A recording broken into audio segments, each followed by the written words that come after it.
Queridos amigos, qué placer estar con ustedes en este programa de Escuela Sabática. Estamos comenzando un nuevo trimestre. Vamos a estudiar el gran conflicto y hoy tengo el privilegio de estar junto con el pastor Esteban Bor para poder compartir esta lección, este nuevo trimestre, pastor. Qué placer tenerlo aquí. Gracias, Pastor Salazar. Es un placer estar aquí para este programa. Un saludo muy cordial para los que están sintonizando el programa. Amén. Y pastor, vamos a entrar de hecho a la lección que se titula La guerra detrás de todas las guerras, la primera lección de este trimestre, pero antes vamos a hacer una oración, así que pastor, si nos puede dirigir en oración. ¿Cómo no? Padre Celestial, gracias te damos ahora por el privilegio de repasar esta lección. Una lección tan importante que habla sobre el origen del mal y la solución que tú propusiste. Amén. Pedimos, Señor, que bendigas nuestras mentes y nuestras palabras para que estén en armonía con tu voluntad y sean una bendición para aquellos que están sintonizando el programa. Amén. Gracias, Señor, por escucharnos, porque te lo pedimos en el nombre de Jesús. Amén. Amén. Amén, pastor. Muchas gracias. Vamos entonces a comenzar esta lección leyendo, pastor, este versículo en Apocalipsis capítulo 12, versículos 7 y 8, donde nos habla allí la lección y nos presenta este conflicto, cómo inició el conflicto del pecado, el conflicto entre el mal y el bien. Y leemos allí en el versículo 7 y 8, voy a leerlo yo brevemente, nos dice allí la palabra de Dios. Y hubo una gran batalla en el cielo. Miguel y sus ángeles luchaban contra el dragón y luchaban el dragón y sus ángeles, pero no prevalecieron ni fue hallado ya lugar de ellos en el cielo. Pastor, este versículo nos presenta una introducción y usted pues ha tenido mucha experiencia sobre el tema del conflicto, el origen del mal. ¿Cómo podemos tratar de vislumbrar aquí qué nos dicen estos versículos en cuanto al inicio del pecado, del mal? Bueno, un asunto que trae a colación el versículo 9, el siguiente versículo, es que el pecado tuvo origen en el cielo y el fundamento era mentiras. Porque para engañar a una persona Claro. hay que mentir Ujú. o hay que hacer que la verdad, que el error parezca verdad. Correcto. Entonces, en realidad, originalmente el conflicto fue un conflicto de perspectivas, un conflicto de ideas, en Ujú. otras palabras, entre Miguel y el que se le llama dragón o serpiente antigua, que originalmente se llamaba Lucifer. Amén. Y pastor, esto tiene mucho sentido porque nos presenta la Biblia, nos presenta justamente quién es el iniciador, el autor del pecado, del mal. A veces las personas tienen esta gran duda, ¿no? ¿Por qué, si Dios es amor, por qué estamos en este conflicto, este mal del pecado? ¿Por qué hay tanto sufrimiento, tanto dolor? Y creo que tratar de descubrir o ver el conflicto detrás del conflicto, por decirlo así, lo que está pasando detrás de las escenas, nos ayuda a tener una vislumbre más clara y de esta manera no entrar en la duda o el cuestionamiento del carácter de Dios, que es lo que Satanás trató de Amén. luchar. Entonces, pastor, para ir avanzando, porque por supuesto tenemos que ver este aspecto de la guerra en el cielo. ¿Por qué hubo esta guerra en el cielo? Usted mencionó el versículo 9 y leyéndolo ahí dice, y fue lanzado fuera aquel gran dragón, la serpiente antigua que se llama Diablo y Satanás, el cual engaña a Ujú. todo el mundo, fue arrojado en tierra y sus ángeles fueron arrojados con él. Pastor, ¿por qué hubo este conflicto en el cielo? Usted mencionó algo brevemente. ¿Qué pasó allí en el cielo? ¿Qué es lo que sucedió? ¿Cuál fue la mentira de Satanás, ¿no? El engaño que él planteó?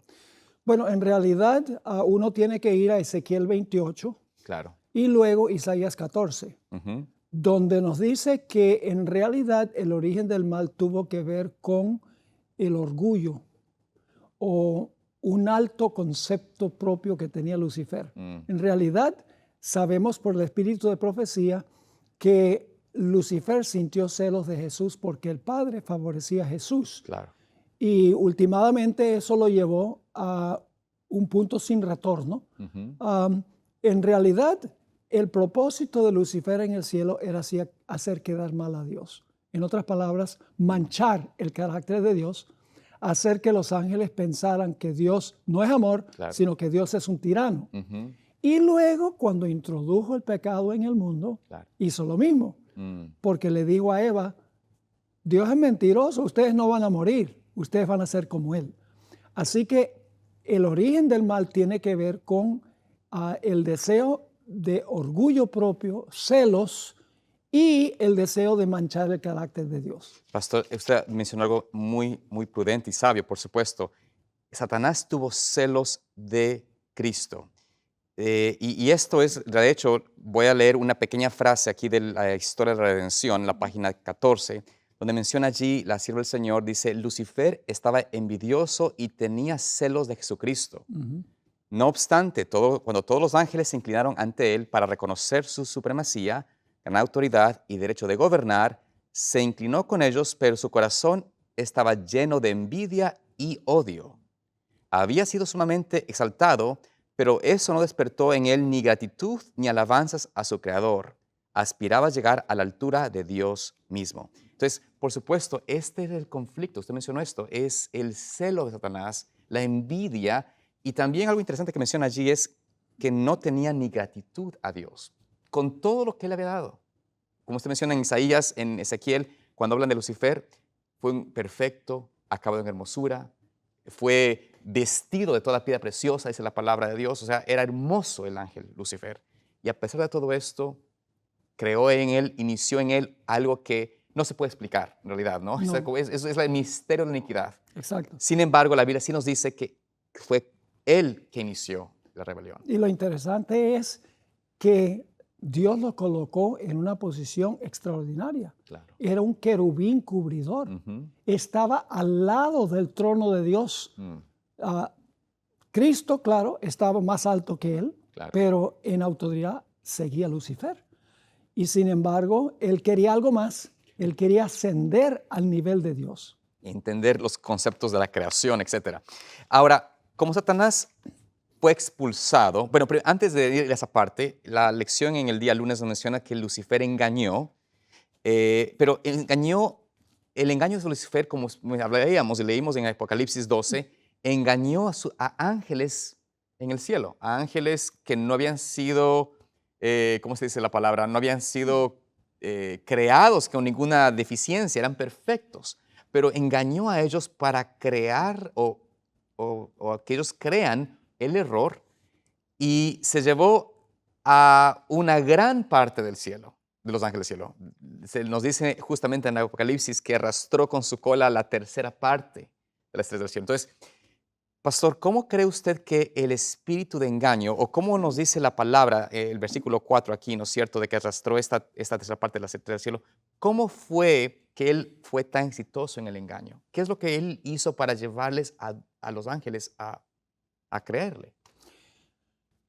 Porque los engaños de Lucifer era manchar el carácter de Dios. Les dijo que Dios es un dictador, que ellos no necesitaban que Dios les dijera qué hacer y qué no hacer, que la ley de Dios era injusta. Pero si ellos aceptaban el liderazgo de Él, que entonces ellos iban a gozar de libertad. Y es lo mismo que se enseña en el mundo cristiano hoy. Claro. No estamos bajo la ley, sino bajo la gracia. Claro. Así que no tenemos que preocuparnos por guardar la ley, porque nos vamos a salvar por gracia. La idea de que la ley fue clavada en la cruz. Hay muchas iglesias que enseñan eso. Claro. El que fue clavado fue Cristo por la transgresión de la ley. Claro. No fue la ley la que fue clavada. Pero el ataque contra la ley se origina es en el cielo con Lucifer. Wow. Y esto que usted menciona del aspecto de que él mancha el carácter de Dios y va directamente contra la ley de Dios, es algo que hoy, a lo cual que usted menciona, es algo que se está notando muy fuerte de parte del cristianismo apóstata, por decirlo así, que se separa de la ley, dice que la ley no debe cumplirse y que hay libertad en la gracia de Dios para vivir una vida en pecado, por decirlo así, ¿no? Satanás engaña a estos ángeles, pero no termina ahí su engaño. La Biblia menciona de que fue arrojado a la tierra. ¿Cómo fue este concepto, pastor? ¿Por qué es que se menciona la Biblia que fue arrojado a la tierra? ¿Fue acaso que Dios dijo, bueno, voy a mandarle a la tierra para que se quede allí? O sea, ¿por qué se usa este lenguaje allí? Para que tal vez no pensemos de que Satanás o que Dios le puso a Satanás aquí y que era como su designio que esta tierra cayese en pecado. ¿Cómo podemos explicar ese concepto? Bueno, yo creo que lo que quiere decir el texto es que fue arrojado del cielo y vino a parar en la tierra, Ujú. donde Dios había creado a Adán y Eva, y luego él usó el mismo método en la tierra que usó en el cielo, porque primero tentó a Eva Claro, y luego a través de Eva tentó a Adán. por supuesto. Lucifer en el cielo tentó a los ángeles y luego los ángeles son echados y entonces nos tientan a nosotros. Claro. Se ganan adeptos. Exactos. Ganan a discípulos. Y es verdad, pastor. Entonces, el planeta que tiene o es afectado por la rebelión de Lucifer, este planeta Tierra, es claro en la Biblia que el concepto de por qué hay pecado en la Tierra no es porque Dios así lo dictó, sino que es la elección de los hombres, de Eva al ser engañada y luego ella ser usada por el enemigo como el vínculo para llevar la tentación a Adán y Adán caer en esa misma decisión. Entonces, el conflicto del pecado aquí en la tierra trajo, por supuesto, y como se mencionó, ese concepto de que Satanás termina la tierra. Es como que él vino acá, tentó a Eva, logró a tomarlos como adeptos o como sus súbditos en cierto sentido, y se proclamó como el príncipe o el dueño de este planeta. Ahora, cómo Dios interviene aquí? ¿Cuál es el método de Dios para retomar este, esta, este robo, este hurto de su planeta que Él creó? ¿Qué es lo que Dios hace, pastor, para poder intervenir en este problema? Bueno, mi versículo favorito en la Biblia, Ujú. Génesis 3:15, Esa- ah, cuando pecaron Adán y Eva, Dios descendió al huerto Ujú. y le habló a la serpiente. Claro, No a la serpiente como animal, sino al que estaba usando la serpiente como medium. claro. Y le dijo, mira, tú le robaste la posición de representante de este mundo a Adán, Ujú. pero yo voy a mandar una simiente a la tierra. Te va a hacer la guerra Wow. y en el proceso de la guerra tú lo vas a herir a él, tú le vas a herir el calcañar, pero él te va a aplastar la cabeza. Amén. La primera promesa de salvación en la Biblia, Génesis 3:15. Así que Satanás se propuso desde ese momento que no iba a permitir que se cumpliera esa profecía de Génesis 3:15. Y el resto de la historia sencillamente es Satanás tratando de impedir que se cumpla y Dios obrando para que se pueda cumplir. Amén. Interesante, ¿no? Y algo interesante de este concepto, pastor, que creo que la Prueba Inspirada menciona sobre el interés del enemigo de, como usted mencionó, de impedir este plan de rescate, este plan de salvación, porque tan pronto hubo transgresión, tan pronto hubo esta decisión del ser humano de creerle a Satanás y creer su engaño, tan pronto hubo el pecado, hubo también un plan de redención en acción. De hecho, estaba ya planificado desde antes de Sí, la fundación del mundo, ¿no? De que si existiría esa posibilidad, el Señor entraría en acción. Claro, se tomó que, o tuvo que tomar una decisión Jesucristo y el Padre y el Espíritu Santo de la deidad en conjunto de hacer este plan efectivo. Era una elección también, ¿no? De parte de la deidad.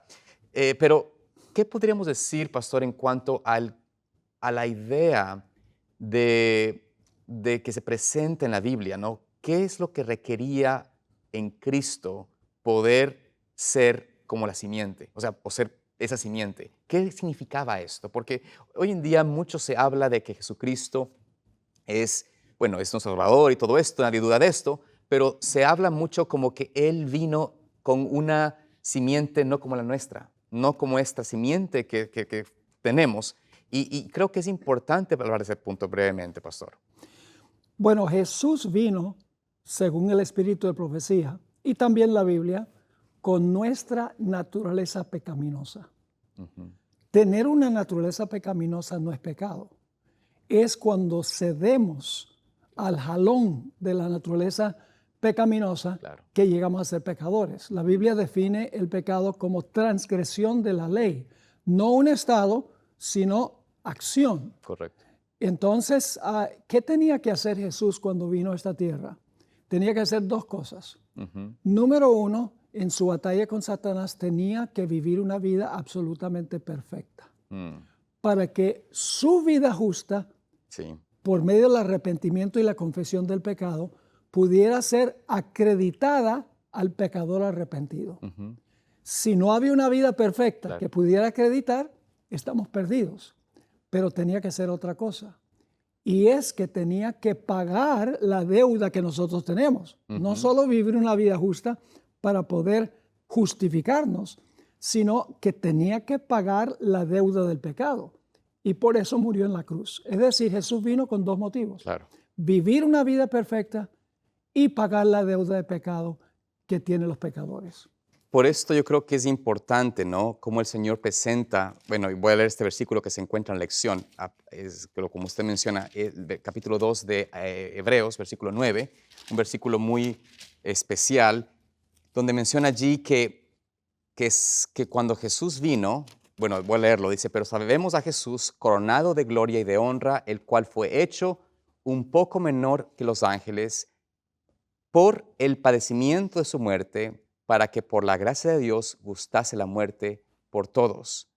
Luego dice allí, ¿no? Porque, versículo 10, porque él era preciso aquel por cuya causa son todas las cosas y por quien todas las cosas subsisten, habiendo de llevar a gloria a muchos hijos, perfeccionar por aflicciones al autor de la salvación de ellos. Es decir, aquí notamos estos versículos que presentan la gloria de Dios de ser el creador, el que hizo todas las cosas. Él tiene que hacernos, salvarnos y aún perfeccionarnos por su experiencia de sufrimiento.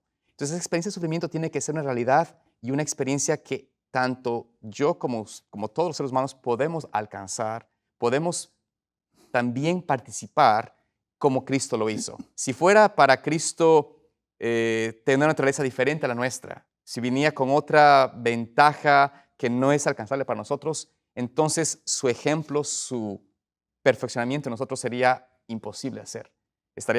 Él estaría mostrando algo que para el hombre es imposible, pero con la ayuda de Dios y con su gracia, como menciona aquí, podemos también gustar de esa misma experiencia de perfeccionarnos por aflicciones, como fue Jesucristo perfeccionado para ser similares a Él.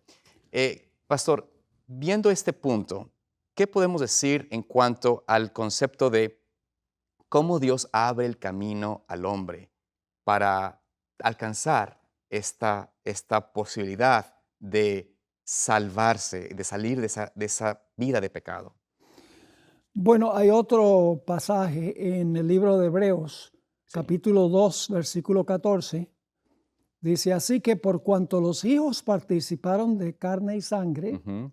él también participó de lo mismo, para destruir Mm. por medio de la muerte al que tenía el imperio de la muerte, esto es al diablo, y librar a todos los que por el temor de la muerte estaban durante toda la vida sujetos a servidumbre. Claro.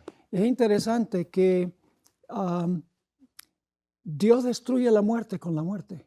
Mm, increíble. Destruye la muerte por medio de la muerte del Señor Jesucristo. Ah, Dios toma en cuenta que nosotros nacemos con una naturaleza pecaminosa, pero al mismo tiempo, Sí. esa naturaleza pecaminosa puede ser regenerada por el Espíritu Santo. Y cuando la naturaleza pecaminosa es regenerada por el Espíritu Santo, entra a la vida un poder, Sí. no solamente para recibir perdón, sino para recibir poder para vencer el pecado. Amén. Y dicho sea de paso, Jesús tomó la naturaleza pecaminosa regenerada. Es Mm. decir, si Jesús hubiera nacido con una pura naturaleza pecaminosa, no hubiera podido vencer. Él cuando nació, comenzó a donde nosotros nacemos de nuevo. Exactamente, cuando nacemos de nuevo, Él comenzó. Esa sería, digamos así, la ventaja, por decirlo así, pero no es ventaja en ninguna persona, ya que si alcanzamos ese nuevo nacimiento, estaríamos en igual condición que Cristo. Correcto. Y por eso podemos tener esa experiencia, pero como usted mencionó, que ese versículo tan importante, a través de su sufrimiento, de su muerte, alcanzó la victoria sobre la muerte. Entonces, ahora, ¿cómo podemos ver, y vayamos en estos últimos minutos que tenemos, a hablar del tema de Jesucristo como nuestro sumo sacerdote?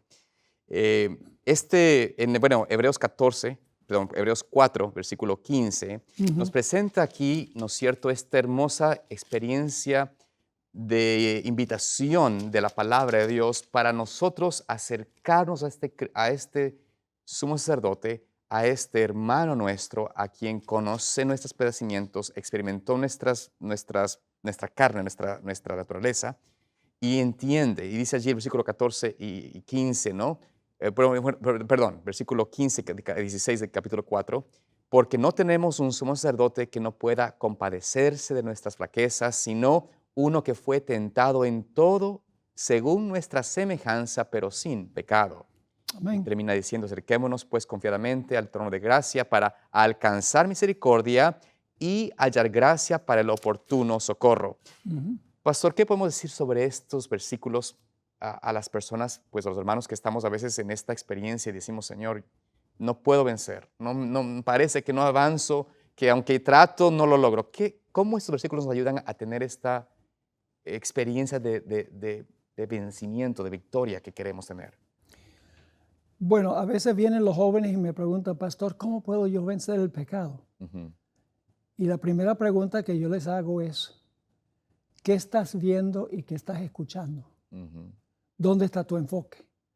claro. Porque si nuestro enfoque está en textear, en mirar todas esas tonterías en TikTok y viendo televisión y escuchando música mundana, ¿cómo podemos pensar que podemos vencer? Es imposible. Pero si nosotros nos estamos enfocando, como dice aquí, acercándonos al trono de la gracia, claro, no en persona, sino por fe, Ujú, si tenemos nuestra mente allá, amén. entonces vamos a poder vencer. Hay un versículo también en Hebreos Sí. que es lindísimo, Hebreos 7:26, porque tal sumo sacerdote nos convenía, santo, inocente, sin mancha, Ujú, apartado de los pecadores y hecho más sublime que los cielos.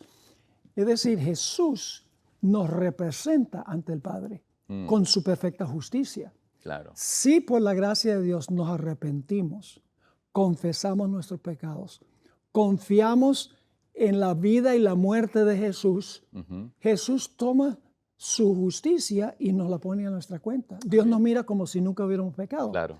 pero al mismo momento también nos regenera. Amén. Dios no solo perdona, sino regenera y nos hace obedientes por medio de su poder.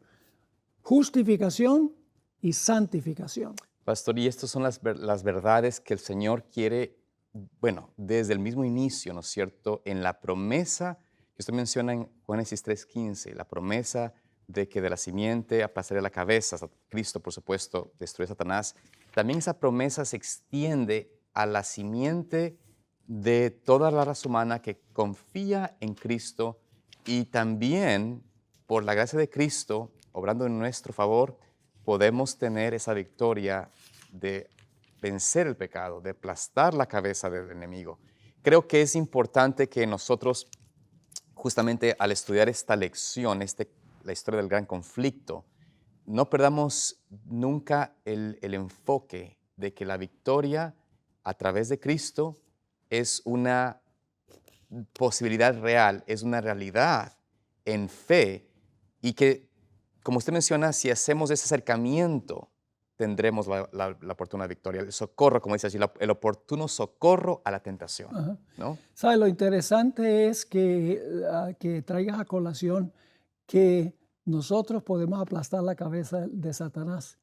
Lo dice la Biblia. En Romanos 16:20 dice, y el Dios de paz aplastará en breve a Satanás bajo vuestros pies. Mm, La gracia de nuestro Señor Jesucristo sea con vosotros. así es.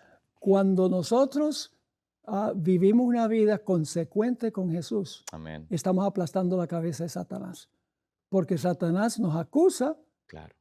y Cristo nos defiende. Amén. Amén. Gloria a Dios por eso, pastor. Gracias por este tiempo que hemos tenido juntos. En realidad es una bendición poder estudiar esto y me alegro mucho que la Iglesia Adventista esté estudiando este importantísimo concepto del gran Amén. conflicto. Amén. Animamos a nuestros hermanos que puedan continuar estudiando también la palabra de Dios y no se olviden de estudiar a la par de las lecciones, estudiar los capítulos que mencionan allí, la lección que están basados en el conflicto de los siglos, para que puedan tener una mejor dimensión de todo este estudio. Dios los bendiga y les guarde y esperamos verlos en una próxima ocasión aquí en el estudio de la Escuela Sabática. Amén.